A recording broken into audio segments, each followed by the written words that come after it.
हमारे यहाँ ऋषि मुनियों ने अपनी बहुत मेहनत से उन्होंने तपस्या की, साधना की, संघर्ष किया और आध्यात्मिक ऊर्जाएं प्राप्त की, और फिर उन्होंने अनुसंधान किए, मनोवैज्ञानिक शोध लगाए, बड़े बड़े उपकरण आदि उन्होंने बनाए। तो उसमें से उनके आध्यात्मिक और मनोवैज्ञानिक शोधों के आधार पर ही 16 संस्कार हमारे यहाँ तैयार किए। इसकी महिमा आगे धीरे धीरे मेरे वक्तव्यों में आती रहेगी। आप इसको ध्यान से और समझिएगा, क्योंकि इसको जितना आप समझेंगे उतना ही ये विद्या हमारी लोगों तक पहुंचेगी, घर घर तक पहुंचेगी, प्रत्येक व्यक्ति तक पहुंचेगी, और वो इन ऋषियों द्वारा दी हुई इन 16 संस्कार की धरोहर को अगर जितना संजो के रखते हैं, जितना इसका पालन करते हैं, जितना इस पर चलते हैं, उतने ही उनके यहाँ गुणी, उदार, देशभक्त, मातृपितृ भक्त संतानें पैदा होगी। ये परेशान करने वाली, नाक में दम लाने वाली, नाम पिताजी का, कुल खानदान का डुबाने वाली ऐसी संतानें पैदा नहीं होंगी। तो आप जात कर्म संस्कार के बारे में आज मैं कह रहा हूँ, आप अधिक से अधिक इस वीडियो को शेयर करते जाइए ताकि बहुत से लोग इसका लाभ ले सकें। पहले तो हम ये जान लेते हैं कि जात कर्म संस्कार होता क्या है। बोलिए, जात कर्म संस्कार होता है जात मात्रस्य वेदोक्तम कर्म जात कर्म। माने शिशु के उत्पन्न होते ही नाल छेदन, माने जो माता के गर्भ से बच्चे की नाभि में जो नाड़ी जुड़ी रहती है, वो नाल छेदन करने के पहले जो संस्कार का नाम है जात कर्म संस्कार। कई लोग, आजकल की नर्सें, इनको तो ज्ञान है नहीं शास्त्रों का, इन संस्कारों का, डॉक्टरों को भी पता नहीं, बच्चा होते ही वो नाल काट देते। तो वो काटने से पहले एक संस्कार होता है, उस विषय पर आज बात हो रही है। आप कहोगे नाल काट दे तो उसमें क्या हो गया, परेशानी क्या है, दिक्कत क्या है, इसमें कौन सा धर्म खतरे में आ जाता है? भाई, धर्म खतरे में नहीं आता, इसके पीछे भी बहुत बड़ा वैज्ञानिक कारण है, सुनते जाइए। इन संस्कारों के द्वारा व्यक्ति अन्य क्रिया करने योग्य बन जाता है। जैसे उपनयन संस्कार कर ले, उसके बाद वो वेदाध्ययन करने का योग्य बन जाता है, अधिकारी बन जाता है। ऐसे ही ये संस्कार जो है जात कर्म, इसके द्वारा व्यक्ति दोष मुक्त हो जाता है, वो शिशु दोष मुक्त हो जाता है। जात कर्म संस्कार से दोष मोचन होता है। ये जात कर्म संस्कार करने से बच्चे की आयु और मेधा शक्ति बढ़ती है, स्मरण शक्ति बढ़ती है, उसको याद रखने की शक्ति उसकी बढ़ती है।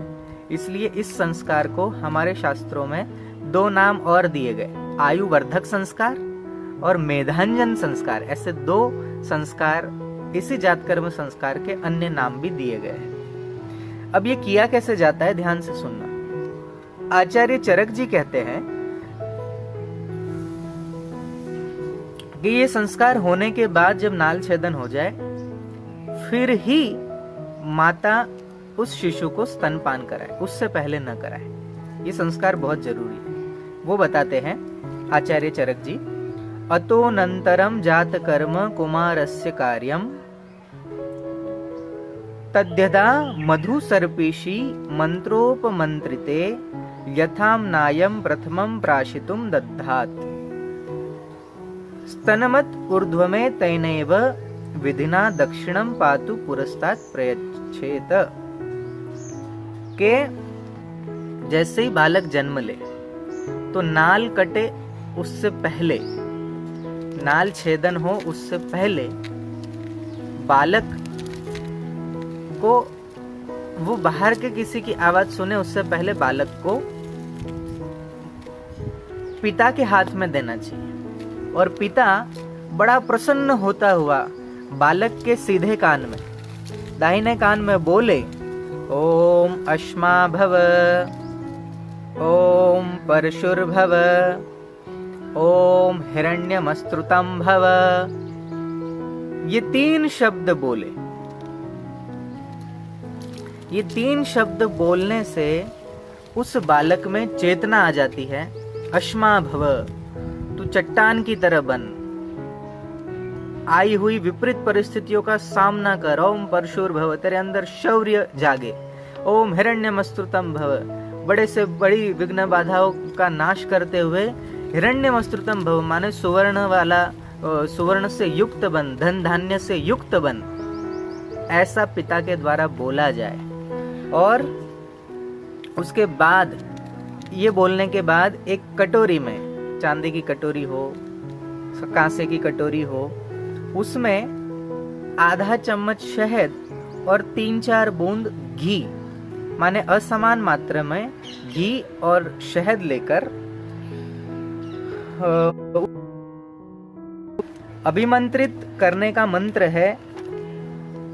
प्रते ददामि मधुनो घृतस्य वेदं सवित्रः प्रसूतं मधो नाम आयुष्यमान गुप्तो देवताभिः शतम जीव शरदो लोके अस्मिन्। इस प्रकार बोले और वो शहद चटाता जाए। ये मंत्र बोले और शहद और वो जो मिश्रण बनाया है वो अनामिका उंगली से, माने जिससे हम तिलक लगाते हैं, उस उंगली से उसकी जीभ को चटाए। कब? नाल छेदन हो उससे पहले ये संस्कार हो जाए। उसके बाद लगभग ये मंत्र बोलने में और वो चटाने में 5-7 मिनट लग जाते हैं, 10 मिनट लग जाते हैं। तो 10 मिनट में जो माता के गर्भ से 9 महीने तक जिसका पालन पोषण हुआ है, उस शिशु का पोषण होता है माता के उस नाड़ी के द्वारा जो शिशु के गर्भ नाभि से जुड़ी हुई है। अब वो जो माता के शरीर से जो कुछ भी उस नाड़ी के द्वारा बालक के अंदर पहुंचता है, माने वो नाड़ी सजीव होती है, तो वो 5 मिनट में, 7 मिनट में वो सारी की सारी जो कुछ भी बालक के शरीर में पहुंचाने की जो भी खून है या अन्य कुछ वस्तु, वो जो उस नाड़ी के माध्यम से जो जाती है वो पूर्ण रूप से पहुंच जाती है और वो नाड़ी अब शिथिल पड़ जाती है। फिर उस नाड़ी को काटो तो बालक को डर नहीं लगता, वो घबराता नहीं है। बाकी आप देखोगे कि क्योंकि गर्भ से बाहर आया ही है और नाड़ी में से अभी माता के शरीर से बहुत सारे द्रव्य उस नाभि के द्वारा उस शिशु के शरीर में पहुंचते हैं और हमने पहले ही नाल काट दी, तो उसको दर्द होता है और एक डर बैठ जाता है और वो डर जिंदगी भर उस बालक के अंदर रहता है। जीवन भर ये डर उसके अंदर से निकलता नहीं है। वो कोई साहसी कदम उठाने में डरेगा, प्रश्नों का उत्तर देने में डरेगा, वो किसी ने थोड़ा सा डांट दिया डर जाएगा, छिपकली गिर गई डर जाएगा, चूहा निकला डर जाएगा, चिल्ला उठेगा, सांप देखकर दूर भाग जाएगा, हमेशा कठिनाइयों से भागता रहेगा, विपरीत परिस्थितियों से भागता रहेगा, उसका सामना कभी नहीं कर पाएगा, जीवन भर मजदूर बन के रहेगा वो जीव। तो इसलिए नाभि का जो छेदन है, ये नाल का जो छेदन है वो 5-7-10 मिनट बाद ही हो और उससे पहले ये संस्कार हो जाए। अब कहीं कहीं ये बताया गया है कि ये जो जात कर्म संस्कार में मधु और शहद का उपयोग होता है, इसमें थोड़ा सा स्वर्ण भस्म भी मिला ली जाए तो उससे उस बालक की मेधा बहुत अधिक बढ़ जाती है। मनुस्मृति का इसमें श्लोक है, 2 अध्याय का 29वां श्लोक है। मनु महाराज कहते हैं, प्राणाभिवर्धनात् पुंसो जात कर्म विधीयते मंत्रवत् प्राशनम चास्य हिरण्य मधु सर्पिशाम। तो शिशु के नाल छेदन से पहले जात कर्म किया जाना चाहिए। इसके लिए वेद मंत्र का उच्चारण करते करते उस बालक को स्वर्ण भस्म युक्त मधु और घी, घृत, ये बालक को चटाना चाहिए। अच्छा, आपको मैं थोड़ा सा बता दूं, संस्कार के भी हमारे यहाँ 2 प्रकार के संस्कार हैं। ये संस्कार में वैसे तो 16 प्रकार मैंने बताया ही, लेकिन इन 16 संस्कारों में भी 2 भेद हमारे यहाँ माने जाते हैं। एक है ब्राह्म संस्कार, ब्रह्म संस्कार। जो गर्भाधान आदि जिसे हम कहते हैं वो ब्रह्म संस्कार है, क्योंकि उसमें जीव को बुलाकर आवाहन करके, मंत्रोच्चार करके, भगवान के चरणों में प्रार्थना करके, पितरों को प्रसन्न करने के बाद गर्भाधान हम करते हैं, तो ये ब्राह्म संस्कार हुआ। और दूसरा दैव संस्कार होता है, जिसमें पाक यज्ञ, हवि यज्ञ, सोम याग ये सब होते हैं, इसे दैव संस्कार कहते हैं। अब ब्रह्म संस्कार से फायदे क्या है? बोले ब्रह्म संस्कार होता है तो आपको ये समझना चाहिए कि उसमें ऋषि तुल्य गुण प्रकट होते हैं। वो ऋषियों के समान ही सम्मान प्राप्त करता है और लगभग ऋषि जैसा ही जीवन जीने की वो कोशिश करता है और ऋषियों जैसी ही योग्यता का वो विकास कर लेता है। और दैव संस्कार में क्या होता है? बोले ये दैव संस्कार के द्वारा उस शिशु में या उस बालक में देवों के समान गुण उत्पन्न होते हैं। वो देवों के समान ही सम्मान भी पाता है, उनके जैसे ही कार्य करने के प्रयत्न करता है और देवों जैसे ही योग्यता और गुणों को प्राप्त करने की योग्यता को धारण करता है। तो ये संस्कार हमारे यहाँ दो इसके प्रकार बताए गए। आचार्य हारित ने एक ग्रंथ लिखा जिसका नाम है संस्कार तत्व। उसमें वो लिखते हैं कि जब कोई गर्भाधान की विधि से सहवास करता है, जो हमने जो विधि बताई, जो नए लोग जुड़े हुए हैं वो कृपया हमारे 16 संस्कार पर जो एपिसोड 17 जो हो रहे हैं वो यूट्यूब पर जाकर या इसी पेज पर जरा पीछे की पोस्ट देखेंगे तो उसमें हमने 16 संस्कारों के बारे में जो चर्चा आरंभ की, तो पहला ही हमारा सत्र गर्भाधान संस्कार पे हुआ, वो विशेष रूप से आपको सुनना चाहिए। तो आपको स्थापित करता है अगर इस विधि से किया, मुहूर्त देख के, समय देख के, शरीर का बल बलाबल का ध्यान करके और भगवान श्री हरि का पूजन करके, सुंदर सा शुभ मुहूर्त देखकर पितरों का ये गर्भाधान करता है, तो वो मानो वेदाध्ययन के योग्य भ्रूण ही अपनी स्त्री के गर्भ में स्थापित करता है। उसके बाद वो पुंसवन व्रत के पुंसवन संस्कार के द्वारा वह गर्भ में पुरुष या नर बनाता है। पुंसवन संस्कार इसलिए होता है क्योंकि गर्भ से पहली संतान पुत्र उत्पन्न हो। फिर सीमंतोनयन संस्कार से वो माता पिता के दोषों को दूर करता है।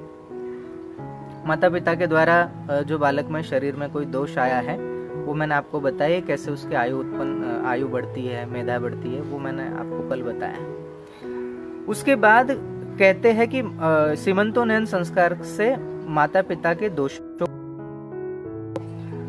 बीज, रक्त और भ्रूण से उत्पन्न जो दोष है जन्म लेने के बाद, ये जात कर्म संस्कार से, नामकरण संस्कार से, अन्नप्राशन संस्कार से, चूड़ाकर्म संस्कार से एवं समावर्तन संस्कार से वो दूर करता है। तो 16 संस्कारों में से 8 संस्कार तो हमारे ऋषियों ने कहा कि बाल्य अवस्था में ही हो जाने चाहिए। ये जिनके बाल्यकाल में 8 संस्कार हो जाते हैं वो अपने जीवन में बड़े बड़े कार्य कर लेते हैं, उनकी मेधा शक्ति बहुत मजबूत होती है। इन संस्कारों से बालक की आयु और मेधा में वृद्धि होती है, उसके साथ साथ उसमें रोग प्रतिरोधक क्षमता भी बढ़ती है। अब मैं आपको बताता हूँ, आपको सबको पता ही है कि हमारे देश में ही नहीं संपूर्ण विश्व में जब भी बालक जन्मता है तो उसको न चाहते हुए भी हर साल सरकार के द्वारा पोलियो का टीका, वो टीटी का टीका और कौन से टीके लगवाते हैं, है ना। वो टीके लगवा लेते हैं और फिर कहते हैं कि इससे पोलियो नहीं होगा, इससे अमुक रोग नहीं होगा, इससे ये नहीं होगा, इससे वो नहीं होगा, तो ये टीका लगाना जरूरी होता है। लेकिन हमारे यहाँ ये टीका, जात कर्म संस्कार, ये टीका लगाने का ही काम है। ये जात कर्म संस्कार के द्वारा जो स्वर्ण, मधु और घृत के द्वारा जो चटाया जाता है कि माता का स्तनपान भी बाद में, लेकिन पहले ये जात कर्म माने नाल छेदन होने से पहले पहले ही ये चटा देना, उससे क्या होता था, बोले ये एक प्रकार का टीका था और इससे बालक में रोग प्रतिकारक शक्ति स्वयं ही जन्म ले लेती थी। उसका रोग प्रतिकारक क्षमता, इम्यून सिस्टम इतना मजबूत हो जाता था कि उसको जीवन में कभी भी किसी भी प्रकार के टीके की ज़रूरत नहीं थी। वो ये पोलियो, मंदबुद्धि, बालक जन्म लेना, शारीरिक विकलांग होना, ये सब इसका शिकार कभी भी हमारे बच्चे नहीं होते थे, क्योंकि ये टीका लगाना, प्राकृतिक टीका लगाना, जन्म से ही टीका लगाना, ये स्वर्ण, भस्म और शहद और घृत के मात्रा से वेद मंत्रों के द्वारा चटाना, ये एक प्रकार का टीकाकरण था। इससे हम भूल गए। मुझे बताओ, हमारे दादा परदादा उन लोगों ने तो कभी टीके का नाम ही नहीं सुना था, क्योंकि हमारे समय में बीमारियां होती ही नहीं थी, और उनको ही बीमारियां होती थी जिनके ये संस्कार नहीं होते थे। अब आप बताइए, अगर भारत के लोग इतना बड़ा विज्ञान जिनके पास है, वो भारत के लोग अपने घर के विज्ञान को छोड़कर बाहर का उधार लिया हुआ और बाहर का अभी भी उस पर रिसर्च चल रहा है, ऐसे सिक्खड़ विज्ञान का आप उपयोग कर रहे हो, जिसके टीके के कारण बहुत से शरीर में दूसरे रोग उत्पन्न हो जाते हैं, तो ऐसे टीकों का, मैं तो कहता हूँ, ऐसे विज्ञान का सहारा ही हमें नहीं लेना चाहिए, लात मार देनी चाहिए, और हमारे ऋषियों के जितने भी संस्कार हैं, उन संस्कारों को हमें प्राप्त करके इसकी जानकारी पर चलना चाहिए। तो यहाँ आचार्य चरक ने कहा कि जन्म लेने के पश्चात ये जात कर्म संस्कार करे। मैं फिर से कह देता हूँ, किसी और की आवाज कानों में पड़े उस बालक के, उससे पहले, नाल कटने से पहले ही बालक को हाथ में लेकर उसके दाहिने कान में पिता कहे अश्मा भव, ओम परशुर्भव, ओम हिरण्यमस्तृतम भव, ये शब्द बोले। और फिर बताया गया कि फिर नाल छेदन करने के बाद मंत्रोच्चार सहित पहले माता को चाहिए कि शिशु को अपना दाहिना माने सीधे हाथ का स्तन पान कराए, और बालक वो मंत्रोच्चार या पिता करे या फिर एक भूदेव को बुला लिया ब्राह्मण को, और वो मंत्रोच्चार वेद मंत्रों का गान करता रहे, ऐसा कहा गया। और ये संस्कार वयोवृद्ध के द्वारा होना चाहिए, ये कहा गया। पिता तो केवल मंत्र आदि बोले, लेकिन जैसे कन्या उत्पन्न हुई तो घर में दादी है, नानी है, जो वयोवृद्ध है, वृद्ध है, वो अनामिका उंगली से चटाए। कई लोग तो चांदे की या सोने की सलाई से जीभ पर ओम लिखते हैं। तो ओम लिख सको तो ओम लिखिए, नहीं तो चटा ही दीजिए, बहुत उत्तम रहता है। और जब पुत्र उत्पन्न होता है तो घर का जो बूढ़ा सदस्य, दादाजी है, नाना जी है, उसके द्वारा वो चटाया जाए, तो ये जात कर्म संस्कार पूर्ण होता है। अब आप सोचिए कितनी बड़ी जानकारी हमारे यहाँ वर्षों से है, कितना बड़ा विज्ञान जो हमारे ऋषि मुनियों ने हमको हजारों साल पहले दे दिया, और उन ऋषियों की बातें छोड़कर, उन ऋषियों की बनाई हुई परंपरा को छोड़कर, उनके द्वारा दिए हुए नियमों को छोड़कर हम पोलियो का टीका पी रहे हैं कि हमको पोलियो न हो जाए ना, हमारे बच्चों को हो जाए। कोई आवश्यक नहीं है। आप ये जात कर्म संस्कार का लाभ लीजिए। जन्म होते ही, नाल कटने से पहले, नाल भी 10 मिनट बाद कटे, ताकि माता के शरीर से सारे द्रव्य उस शिशु के शरीर में पहुंच जाए और वो नाल शिथिल पड़ जाए, उसके अंदर का जो आने जाने की जो प्रक्रिया है, देने की प्रक्रिया, वो पूर्ण हो जाए।